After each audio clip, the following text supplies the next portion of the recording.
Muling itinaas si Alex Ialag, bandila ng Pilipinas, sa international tennis matapos masungkit ang kampyonato sa Birmingham Open. Ngunit para sa tennis sensation, hindi pa ito ang tuktok ng kanyang paglalakbay dahil mas higit pa ang kanyang inaasam para sa tagumpay. Para sa buong detalye, alamin sa ulat si teammate JB Junio.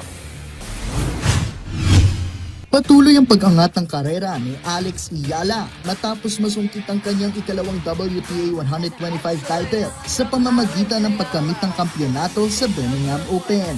Isa na namang malaking milestone ang nadagdag sa karera ng Filipina tennis star na patuloy na nagpapakita ng kakayahang makipagsabayan sa ilan sa pinakamahuhusay na manlalaro sa professional circuit. Sa kabila ng tagumpay, nananatiling nakatapak sa lupa si Ialag at hindi hinahayaang makontento sa kasalukuyang nararating. Lifting this trophy does not mean that I will be among the greats yet, so I'm motivated to keep working and I'm grateful for the part that this trophy has played in my journey.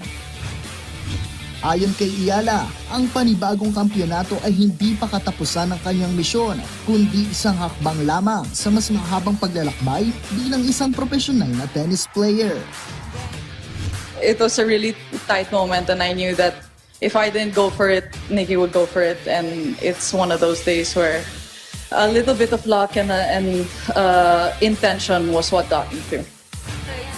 Ipinakikita ng 21-year-old na tennis ace ang matinding determinasyon at maturity sa pagharap sa mga hamon ng international competition, habang patuloy na pinalalakas ang kanyang kumpiyansa sa bawat torneyong nilalahukan.